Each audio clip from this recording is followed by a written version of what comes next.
Avant-Garde.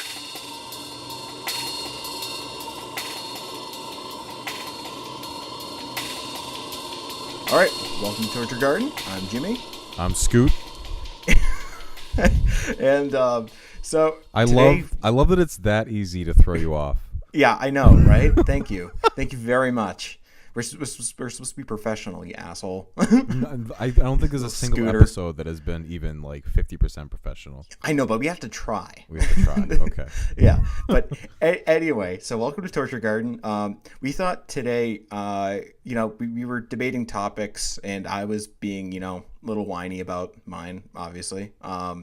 And I thought, that this is something we talked about before in our previous podcasts, but it's something I really find interesting is how to get into avant-garde music, or how to get into further, like more out there music, and because I think it's a huge hurdle for a lot of people, because some people will hear like just a little bit of dissonance or like what have you, and they're just immediately repulsed. Yep. And so sometimes there's I think there are ways to do it, but we're going to talk about it all here, and we're just going to keep it all loosey goosey, because that's the way we are. Way to do it. Yeah. So Scott, what would you say to somebody who wanted to get into something more experimental? I don't have any fast track suggestions. I think for me, it really is a long game, because I mean, I look at some of the music, like Captain Beefheart, for example. I can't imagine listening to that, this time, last year, or I would say actually no, I'd say probably a couple of years ago. Yeah. Relatively recently, I couldn't imagine listening to an album like that. Well, I think, you're talking about Tribe Mask Replica, right? Yeah. Yeah, I think that, that's one of those really, really, really deep, I think it's probably, that's the paradoxical thing about it, is that it's probably more well-known than any other like experimental album out there. But it's so hard. Like, I actually haven't even listened to it since we did that episode, last year, because it's a lot. Exactly. It's rewarding, but it's a lot. Yeah, it's like it's like the musical equivalent of like lifting at the gym every day for 2 years.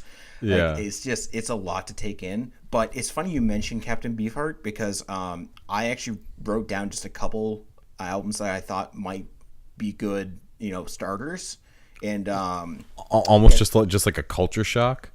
No. Like the first Captain Beefheart album, Safe as Milk, is actually pretty accessible. Yeah. It has its weird moments, fair. and like Beefheart's vocals are still out there, and just like could be annoying, but like that's the thing. Like if you can deal with like Rush, and you can deal with Mars Volta, and you can deal with like Chester Bennington's voice, like you should have no problem with Beefheart. Yeah. Just for sure. because if you're used to annoying voices, but. So I'm just throwing that out there. Safe as Milk is a really good album. It's like a blues album, blues rock, but it's like they sort of use different time signatures and stuff. It's like, it's not too inaccessible, but it's just a really good gateway. Yeah. So I can see that for sure. Right there, but it's definitely like a long. It's definitely not something that you can immediately do. Yeah. Just like this stuff. I mean, I think it comes with anything you like. I think that there are some people that could probably turn on, like a Merzbow album without having no experience at all with it, and they actually like it. Yeah. But I think those people are like few and far between. Oh, absolutely. But like, I think that, there's something to say about, I think it all comes down to like a level of awareness. And not necessarily awareness when it comes to, what they're trying to do on this album, because I really don't think that's a huge factor. Like, you can appreciate like a Jackson Pollock painting without having to know his underlying philosophy. Yeah. Because you can like it on like an aesthetic like level. Yeah. But I think when when the aesthetics of this piece of art are just so monumentally strange, it can be very uncanny. And so yeah, I think it's just like you take your time, just sort of work Absolutely. up, know your limits. Like that's probably the biggest thing. And I don't mean that to say is that like when you don't when you find something that you really don't like, to never go into it again. It's just to realize that that is there. Yeah. Like for example, like to bring back Merzbow, Merzbow's music has really interested me for a long time, but I only recently have I actually been able to enjoy it. Yeah, exactly. Because like it is like I can remember the first time I put on like something of his on Spotify, and I thought it was just horrible. Like Yeah. it's like I can remember the first time I ever heard Zorn, which was I think it was that there's some Masada concert that's on YouTube, and I didn't really like it either. And it's one of those things that like you grow. You have to let yourself grow. You have to let yourself be yourself. I guess we're gonna get really spiritual here. No, but actually, and I think it's really is a matter of pushing yourself. And I think for me, what I said earlier was it's a long game, and more importantly, I think my suggestion would be start with genres you know. So Yes, I think I can exactly. combine with a good example for me is post-hardcore. I started listening to all the typical, Dance Gavin Dance and all the bands that basically do soft metalcore with like the big vocals and in the choruses and whatnot. And I listened to that a lot, and that was what I thought post-hardcore was. And it's kind of the same thing with deathcore and metalcore. Like I gravitated to all those kind of watered down, breakdown heavy versions of other genres. And then I would slowly start to push myself. With post-hardcore, I started listening to bands like Touche Amore and Defeater and whatnot, bands that kind of took it a little bit more towards original post-hardcore. But that took a while. Like it took, a number of years to get there. And then eventually, a few years later, we're talking, late middle school, early high school. Then we're talking mid high school, late high school. Then we're talking getting into college. I, started listening to post-hardcore. Like Fugazi. Real. They drive like Jehu. Actual, drive like Jehu and whatnot and stuff like that. And with their, like, not to say those bands are, I mean, they're definitely not avant-garde.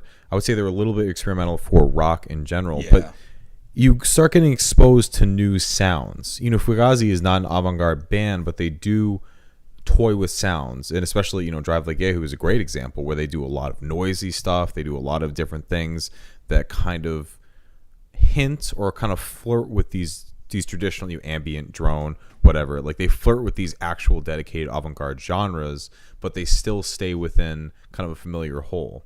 And I think death metal is a great example of that. Like Whitechapel, Amir, Suicide Silence, like it's basically just like heavy breakdown music. And I think some of those bands got a little better with their careers went on, but anyway. Agree to disagree. Well, they got a little personally, bit. I don't think they were ever good. So Well, I liked them because they were heavy and whatnot, and I think they got a little bit more compositionally ambitious. But after a while, I started to gravitate and out, listen to some Cannibal Corpse, some Suffocation, some, quote unquote normal death metal, or some straightforward death metal that dropped the breakdowns a little bit and did something different. And eventually you start to push a little further, and then you start listening to Gorguts, which is really, bizarre, noisy, dissonant, weird death metal, and then stuff like Portal and you have like Ulcerate and stuff like that. And yeah, Chaodot, their first Choirs of the Eye is basically an avant-garde death metal album with some metalcore elements and different things of that nature. I was thinking of more Habardo, but Habardo is also actually you're right. I think by the time I heard Chaodot, Habardo had either just come out or it was like a few years down the stretch. I think I want to add on to what you're saying because you're saying like sort of stick to things you like. I think I would say I would like just like edit that just minutely, edit like go for things you think you like. I think that's also that's fair. Something out there. It's such a it's such a technical minute detail that like I think some people could call me out on being like really picky about it. No, no, but I think that's totally a fair point. I think it's an important detail because I think like because I know like the first time I ever heard metal, like I had been yearning for something for something much heavier than the standard rock I was listening to. And like like the first metal song I ever listened to, and I mean, and I'm using heavy metal in a very loose term, was Back in Black. You know, Hmm. like not even close to the heaviest thing you can find, but like that song just blew me away the first time I heard it because like I just never heard anything that heavy. And so but like I always knew I was sort of interested in it. Like same thing with jazz. Like I always had like this sort of like transparent interest in jazz, in that like like it was like I didn't know anything about jazz except for like I think Dizzy Gillespie, because I think somebody told me I was going to be the next Dizzy Gillespie when I was playing trumpet once because I was a stupid kid. And but I never really listened to it, but I always liked the idea of it, and like sort of like the whole scene, that like like the idea of like a coffee bar late at night, and the whole place smells like smoke, and the pianist is just playing after having 2 shots of bourbon, and Exactly. like and so like you got to go to where what really interests you, like that's what made me start listening to Masada more and more, was because the idea of someone taking klezmer music and mixing that with Ornette Coleman style free jazz was just like that sounded so cool to me. And like I can remember for the longest time, like the klezmer scale and like those other sort of Eastern sounding scales have always really appealed to me.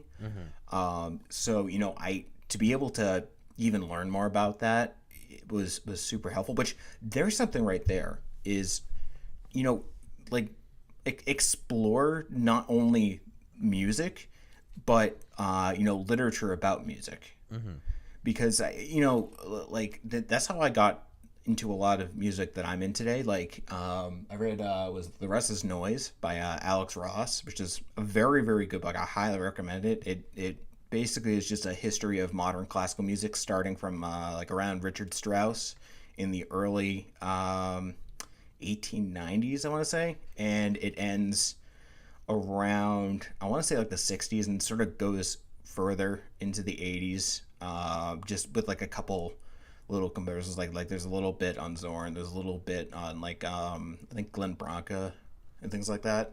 But going through that, I was able to sort of put words to the thoughts I was having, and I think that that's worth having. Like even if like you're just like right into like rock or something, sometimes it's worth just looking at some of your favorite bands as influences and sort of just following it from there, because you'll end up finding some really interesting stuff. Oh, absolutely. I think that's a fantastic point. Just to go back a little bit. Yep, go ahead, man. I think what I meant with kind of expanding your horizons, I think that's a foundation for me. I just meant like that's kind of how you should, because at my core, that was kind of what I was still listening to while all doing what you said to do, was kind of try things you think you might like. Yeah. But I think you're 100% right.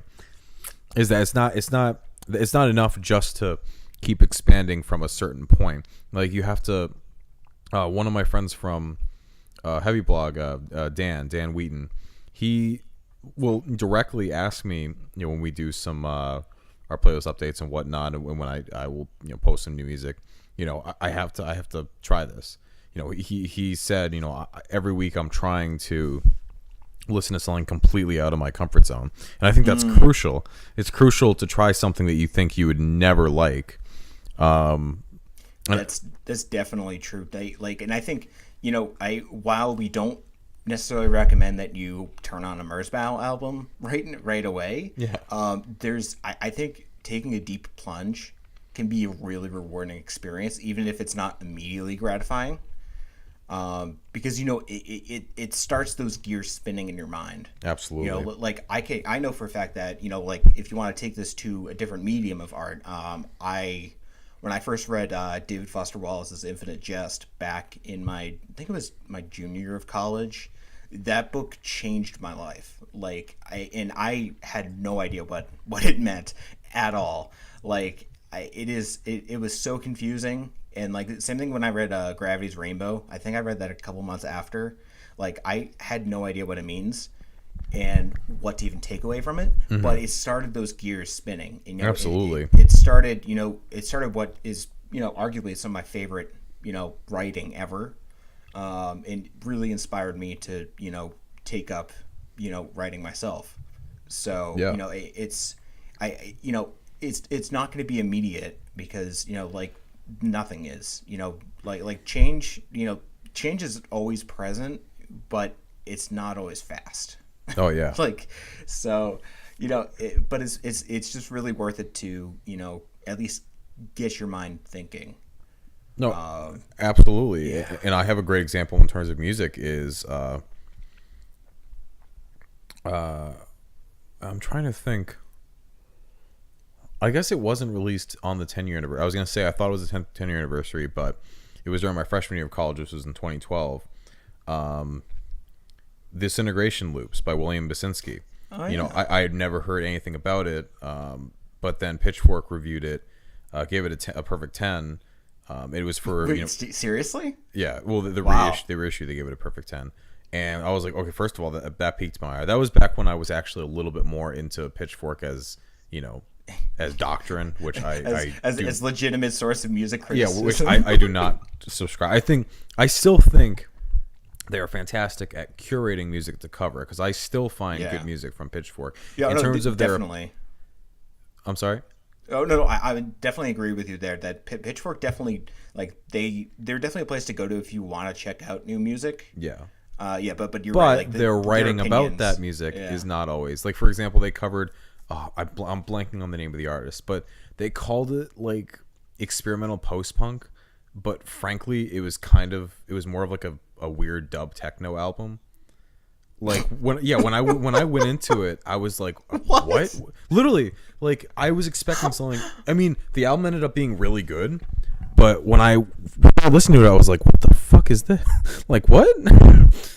Like I need to know what album this is now. I'm gonna find it. Like that was when they wrote up a single from the album. When they reviewed the album as a whole, they actually got a little bit closer to what it actually sounds like. But still, it was just weird that. I mean, you have to when you're reviewing music or trying to like recommend music, you have to at least get the genres right. You have to, you have to at least describe it correctly. Like Scott, what's your favorite dub techno post hardcore band? Yeah, exactly. It's a very very specific niche. Oh man, it's like it reminds me of that like whole Corey in the House meme thing. Like Corey in the House is my favorite anime. Oh my god! Wow, this was a tangent. Oh yeah, but I any chance to talk about Pitchfork is fine with me in a because- semi-negative light is always beautiful. Well, I'm actually being unfair to them because I actually do respect Pitchfork a lot, especially considering that they started from the ground up, but like it can get ridiculous sometimes. Yeah.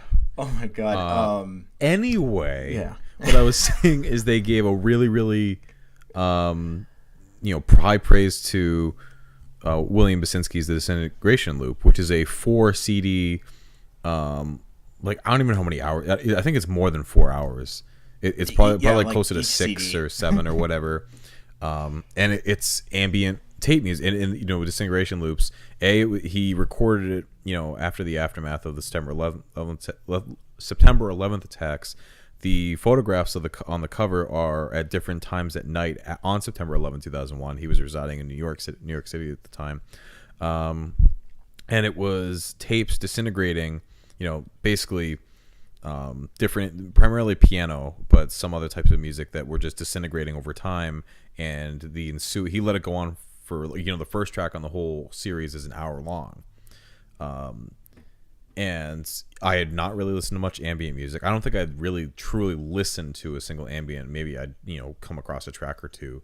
Let alone minimalism. Yeah, too, exactly. so. And more importantly, this is back when I thought, any like songs approaching 10 minutes were like too long for me. This is back when, it used to be that songs, 5 minutes or over, I was like, wow, this is too long. And of course now, like, that's ridiculous. Like, I'll listen to whole albums that are like an hour long, single track, whatever, and that doesn't bother me. But I saw that, and everything about it interested me. And the kind of what you're getting to, Jimmy, is that, if it interests you, but it's outside of your wheelhouse, I mean, just try it. Yeah. There's really no harm in, especially with the access to music we have nowadays. Exactly. I was just gonna say that. Yeah. Like Spotify is so nice to have around. Yeah, there's absolutely no harm in just trying it out. And so I figured, you know what? I always wake up early before class, and I figured, let me just try this out. And to me, it was spellbinding. I had never heard. I mean, it was such a beautiful sample. It was such a beautiful kind of motif that kept repeating, and just to hear it slowly like disintegrate and to slowly change and morph and fade. I had never heard anything like it before at all. And I never would have, if I just kept in my comfort zone and I never try anything new, that wouldn't have happened. And then obviously, I got inspired to listen to it by checking out, Pitchfork in their review and whatever. So, yeah. I don't listen to it that day, and then I forget about it, and then boom, I'm sure there's albums that I forget to listen to, and then boom, it just goes away. So that's why it's important to just latch on to those moments of discovery, and exactly. Just keep an open mind at all times, so that when an album comes up or the recommendation comes up, you can just latch onto it and find a whole new genre of music you had no idea you had an interest in. And now ambient music is one of my favorite genres, and it's one of my favorite aspects of music. Like, when other genres and bands use ambience in their music, I love that. And I would have never really found that if it wasn't for checking out this one album based off of a whim. I think there's something also to be noted there that it's really crucial to know people Yes. who like the same music as you do, because you'll always find something interesting and something new. And I think that's why, partially, very, very partially why I consider our friendship so valuable. Besides the obvious, you're a fun guy and good guy and everything. Because fuck that, right? No, when Torture Garden gets real. Yeah, right. No, episode. It's weird because music really brought us together. Yes, absolutely. it's sort of what kept us together in Absolutely. a way. Like Sonny and Cher got it all wrong, man. Like, love doesn't keep you together. Music does. Music does. Oh, that's beautiful. But like it was through listening to, like, I remember when way back when, like, I think it was like 2012, and The Seer came out, and you were like all obsessed with getting this album. And I tried to listen to it, and I hated it so much. Yeah. But again, like I love it now. But it was cool to get those wheels turning. Like, I think I did sort of the same thing to you when it came to jazz a little bit. Oh, absolutely. Yeah. Especially with the more avant-garde. I mean, I don't even know if I would have run into Zorn. Because Zorn's not on Spotify, and a little bit. Naked City's on Spotify. Yeah, but and some of the things, I guess there's a few genre tags of Search on Rate Your Music where his music has come up, but it's not as common, because he's so prolific, and I guess not as many people hear him because of whatever. But yeah, I mean, when I remember distinctly, you told me nothing about the song. You just played their rendition of the James Bond theme song. Yeah, and it was so fucking cool. Like, it was just really, really interesting. I was like, who the fuck is this guy? And then obviously Zorn is a amazing example of like great avant-garde jazz. And then from there, I'd always loved jazz, but I hadn't really explored that aspect of the genre, and having that exposure really helped me explore it more. And actually, I'm glad you brought up The Seer, because that's another great example. I bought that on a whim. I had read and heard great things about it. The amount of genre tags that got thrown at it, and the fact it was so ambitious, and I really liked the cover, and like little hairy dude. Yeah, it's interesting, and I think, just like a small 30-second side tangent, I think cover art is incredibly important. Yes. Because it's it's what I don't think it should be the be all. Like, I love the music, but the cover is ugly. Like, I think that's dumb. But if you see that's what the artist decided they want to be the definitive, first. I mean, in many cases, the first thing people will see about that album, and that's why it's so important. It kind of creates a mood. It creates,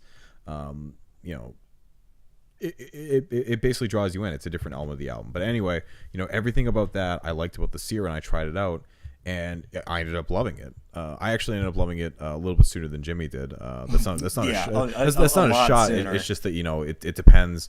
I'm sure there are some albums that Jimmy has. I'm trying to think. I think there's some albums you had me listen to that I didn't like at first, but then I came around to. I bet I'm trying to think. Yeah, I'm trying to think of a good example. I really can't name any off the top of my head. Maybe Porcupine Tree. Maybe. I never really ended up listening. Yeah, I know. Because I'm garbage. Yeah, I'm absolute trash. You're just a garbage person. Fuck. I'm trying to think of a good example because I know there are good examples.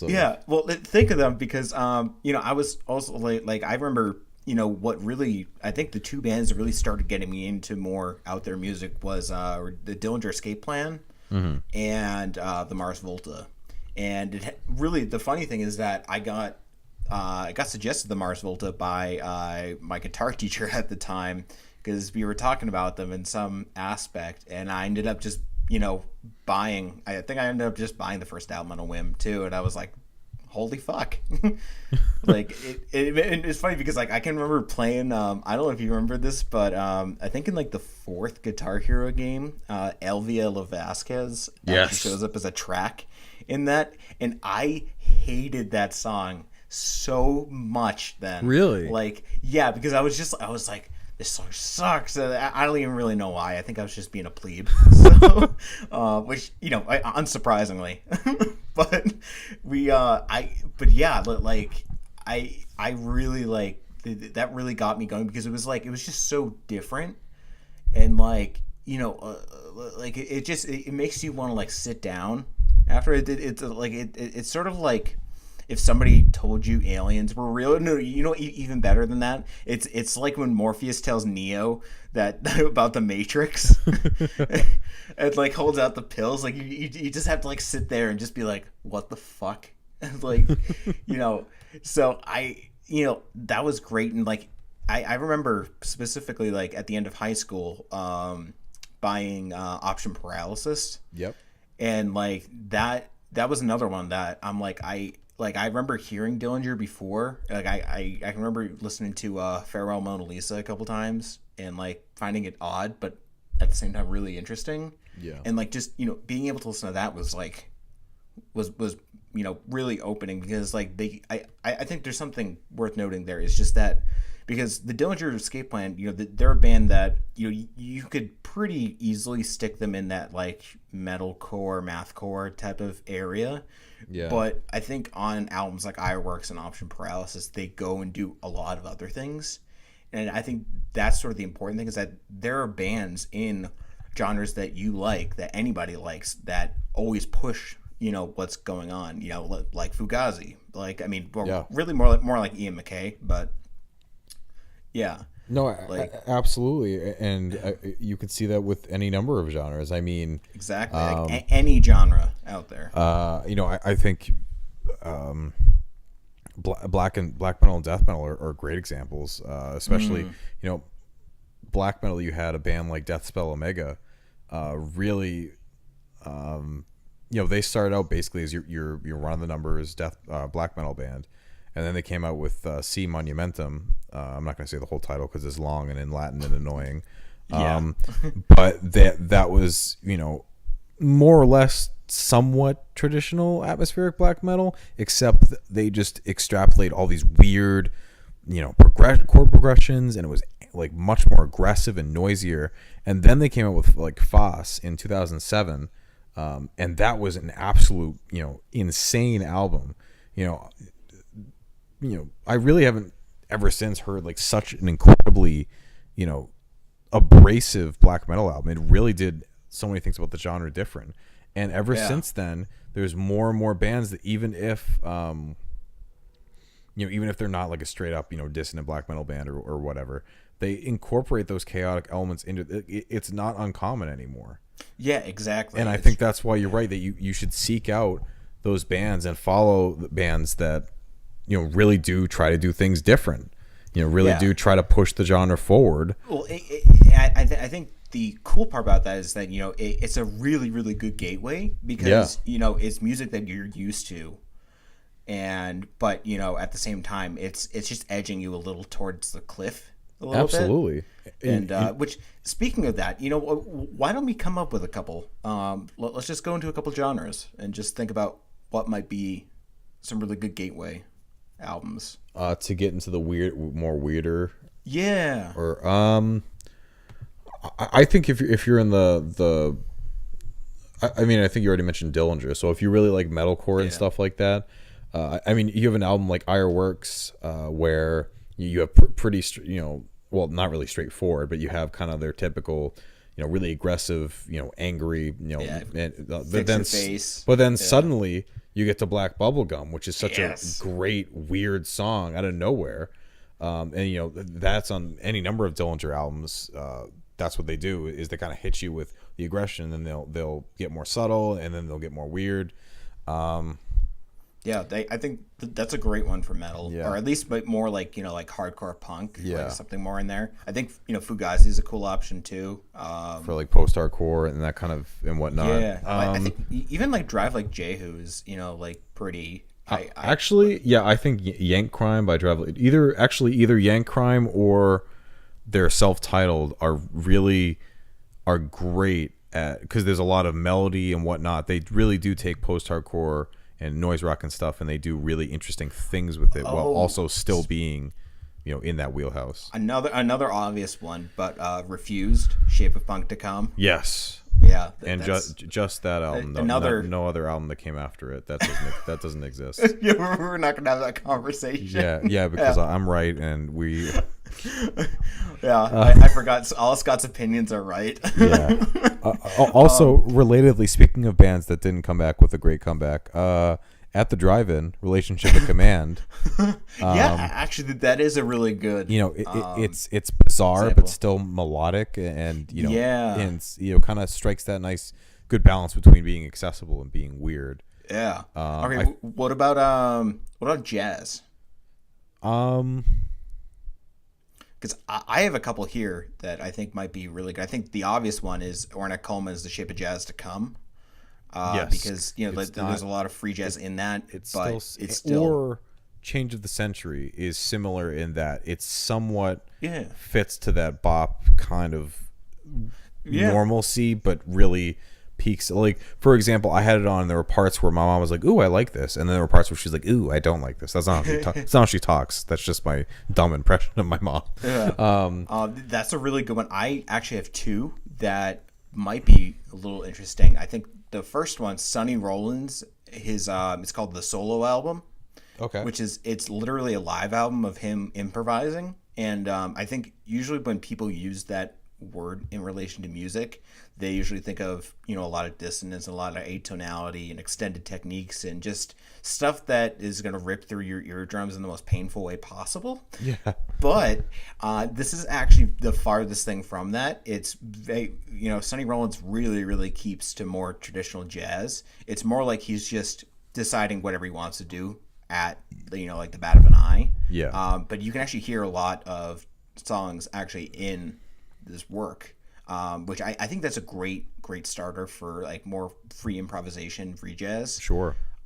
Just that, like, because if you're really not used to something that Ornette Coleman would do, because I remember like the first time I listened to Lonely Woman, like the first track off of Shape of Jazz, like that really bugged me because of just like sort of like the way Don Cherry and Ornette played together, like it's something about that just scratched me the wrong way. I could see that, obviously. But so like Sonny Rollins' solo album is really good. A weird one, but I think is a really good one, Herbie Hancock's Headhunters. No, absolutely. Because I think Sextant is a cool album too, but I think that's a little that can be a little alienating. That can be definitely get a little too but Headhunters I think is really good because you start off with Chameleon and that awesome bass line and like but Yeah, you get a lot of really cool synth work at the same time. So you get that jazz, but you also get like a little something extra. And then the version that he does of Watermelon Man which is the second track, is really odd. Like it took Yeah. me a long time to like it even, but it's really it ends up being really cool. And like even like Vein Melter and Sly are really interesting tracks on their own, because like they still stick within that jazz structure, but only just so. And it's really just really it's one of my favorite albums ever. No, it's a Without a doubt. fantastic album. Absolutely. Yeah. I have one for electronic too. Yeah. Try Repeat by Autechre. Yes. Possibly. I think that would be good. It could be good. I think there are some other albums that are actually really good too. I think Future Sound of London's Life Forms is a really good album if you want something electronic but maybe a little more out there. Have you ever listened to that, by the way? I haven't. I was actually gonna ask about that. Yeah, that I highly recommend you check out Future Sound of London. They're Yeah. a really good electronic duo. Lifeforms is usually considered their best by a lot of people, but their album Dead Cities is really good too, and so is ISDN. Those three are like really good. But Lifeforms is like, God, how do you even describe it? It's sort of like experimental ambient music in a way, but it actually it sort of reminds me of like Aphex Twin's like Selected Ambient Works, but if they were like if you added like more sound effects to them, basically. like it's a little like that. So I which, speaking of, Aphex is a really good Yeah. too. And a more recent example, I think One Up Tricks Point Never, and especially Replica. Yeah. That album, it's really interesting, and the sounds he chooses to use and the samples and whatnot really come together in a unique way that's very different for electronic music, and might help push people forward. Definitely not. I would say Garden of Delete is not a great example. It gets a little too abrasive, but I think Replica. I think a lot of his other stuff is also good. I haven't listened to much of his other stuff, but definitely Replica. One last electronic, well, sort of electronic, but Flying Lotus's You're Dead. Well, Yes. either that or Cosmogramma. I personally put You're Dead just because it's a little closer to like free jazz, and I think you might be able to find some sort of wiggle room and like find a connection to jazz through that For sure. a little more. Just with Kamasi Washington's contributions to that album, but here's a genre that I think that gets associated with the avant-garde, because it was basically the beginning of the avant-garde, is classical music, and where to start there, which is really tough, because I even find classical music to be a tough listen a lot of times. But I would suggest, more than anything, listening to like film scores. Like, as strange as that is, No, that's not strange really at all. Great film scores. And, Yeah, absolutely. And some of the best avant-garde composers, like have actually written like film scores, like the Psycho original soundtrack, by Bernard Herrmann. Mm-hmm. It's like one of the most recognizable film scores ever, and it is very out there. Like, when you really think about it, you're using a lot of dissonance. You're not exactly giving a shit about form in a way. It's all about effect, and I think there's something really interesting there. But if you wanted something a little more recent, Johnny Greenwood's soundtrack for There Will Be Blood is extremely good. It sort of messes around with like a little atonality almost. Like it seems like meander here and there, and it's just a really by the way, if you haven't seen that movie, highly recommend seeing it. It's one of my favorite movies. Have you seen it, by the way? No, I haven't. It's been on the list for forever. Yeah, I've probably told you to watch it like a million times now. Yeah.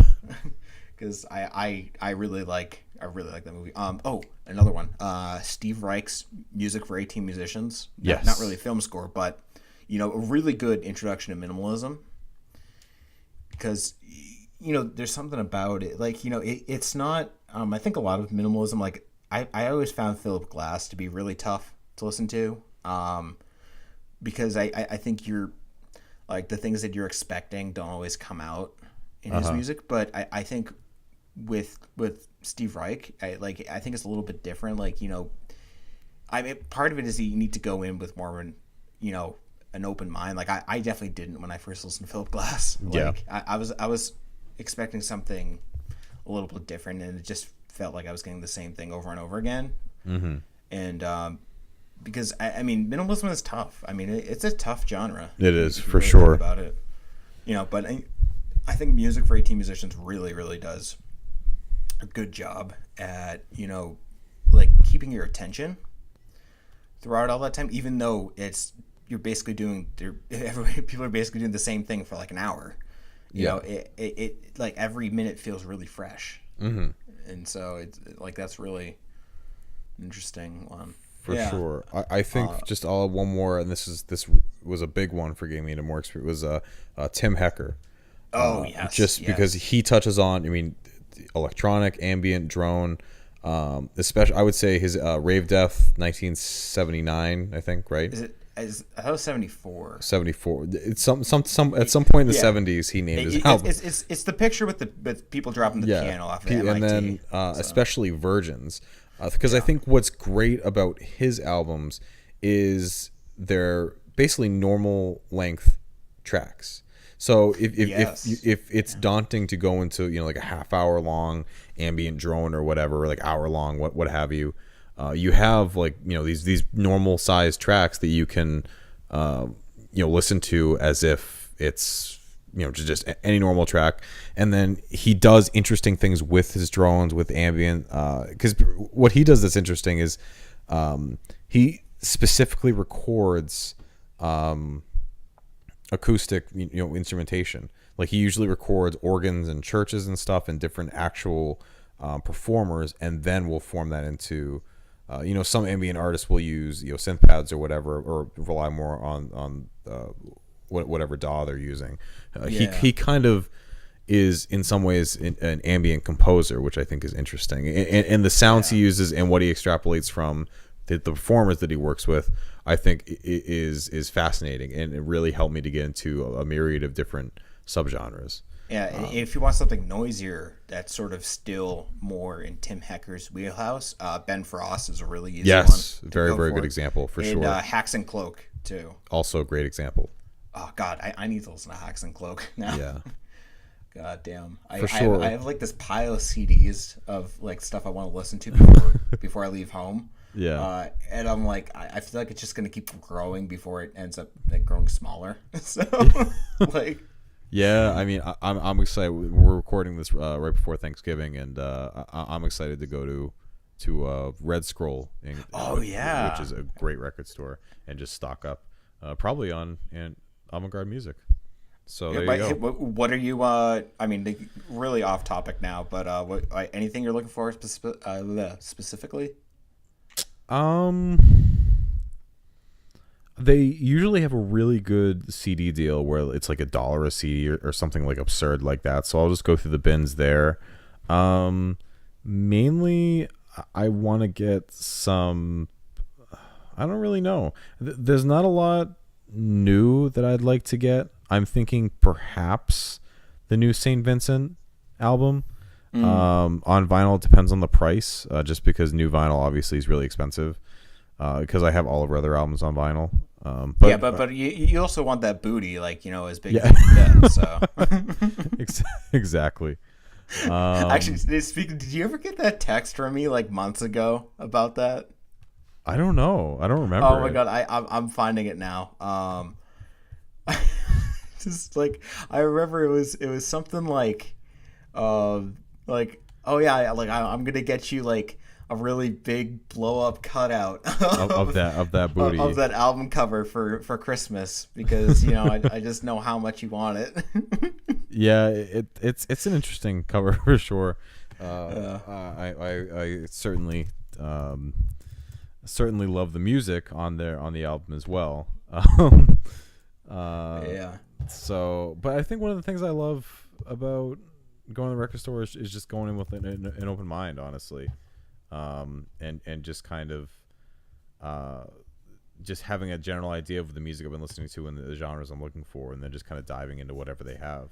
Yeah, definitely. Which again, another place, just hang out at a CD store, man. Like, 'cause, it's nice to, like, sometimes you'll just find stuff you just don't usually know about. Like, I actually just a couple months ago, Important Records, they're a indie label in Massachusetts that does like a lot of experimental stuff. They were doing this special that was like, you could buy like 15 CDs for $15, and it was just like random, like they just put them however you want. Yeah. And there are a couple of them that I didn't really like, but there were some really cool ones that are really underground that I would never hear otherwise.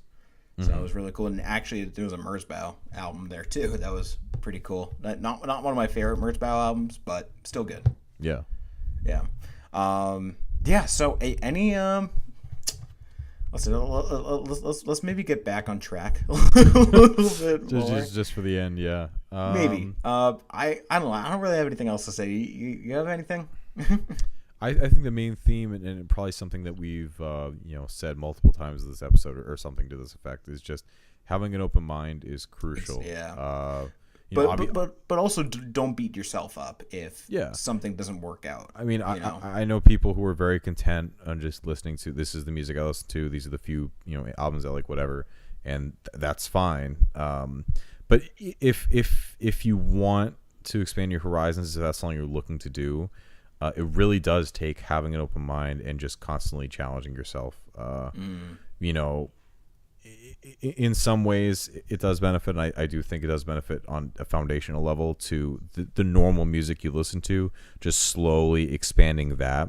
But if you really want to make big jumps into new genres, sometimes you just have to find that one, the one album cover that interests you. All right, let's check it out real quick. Or the concept that interests you, and check that out. Or maybe someone whose taste you likes that album. Anything you do to latch onto it, to just spread your horizons that way, it is really going to help you to bring that into your general wheelhouse, or to just generally, and it might help you expand your normal listening too. It might work the other way. It is a death metal band, for example, that starts using a lot of dissonance, or it uses a lot of weird ambient passages or whatever. If you have liked that kind of music in general, and suddenly a band that in the genre you like is doing something different, it won't seem so weird. It'll seem more normal because you're familiar with those sounds. Yeah, so. Exactly. And again, to repeat, if something doesn't interest you, or like if you listen to something and it just is completely horrible, like one, don't beat yourself up over it. Don't think that you're somehow lesser, but also don't completely like shit on the band like right away and throw it away, because I know I've done that in the past, and that's something I really regret. Like I can't tell you how many times I've had CDs that I've hated and then sold and then bought again. Yeah. And like I just because like I just had like a passing fancy with it, or at least I thought I did. Exactly. So yeah, it's being open. It's letting things go as they come. Mm-hmm. And so there's some good life advice right there too. Yeah, so. Absolutely. Yeah. And just one more final point. It's important not to give up, or not to at least totally write off a band forever. Because experimental music in general, just like the umbrella term, whether it's experimental death metal or just experimental music in drone ambient, whatever, it does take more effort to get into. Exactly. Because you're not even just getting over the hurdle of, do I like this? You're getting over, is this even a sound that I can tolerate? It's not like do I like this rock album? It's like, do I like this 30-minute harsh noise blast? And that's important to realize, that it's not. It's kind of like beer for me. I can now drink all types of weird, sour beers and like really hoppy beers. But originally, I nursed a single like simple lager for like 2 days. So you know, and obviously I hate when people say it's an acquired taste, because like if you don't like, you don't like it. You know, it's like anything. But if you want to like it, you're not just going to be, you know, downing, you know, big imperial stouts from the get go. It takes time if it's something you want to get into, and that's with Exactly. anything. You know, it's with anything in life. Yeah. Like that's why you don't give kids, like, you know, fine cuts of chicken or whatever. You give them chicken nuggets, because they probably won't appreciate like this like really fancy, you know, like small like tapas, whatever. You give them shit that like they'll, you know, gobble up, and then maybe later down the line they'll eat more fancier food that you're supposed to like as an adult. Well, folks, you heard it from Scott. Music is like chicken nuggets. Music is like chicken nuggets. Exactly. Yep. That was, forget everything else we said. That's what you need to take away from this conversation. Exactly. Like we will figure out a way to like maybe we'll put contact microphones on chicken nuggets and we'll make an album out of that. Chicken nugget. Oh man. Core. Nugget core. Yeah. Oh, beautiful. All Wow. right. Well, okay. Really, I think really, maybe it's time really glad to we sign left off. it there. Yeah, that's awesome. Yeah. All right. Well, thanks for listening. We'll talk to you guys next week. All right. Bye. Torture Garden.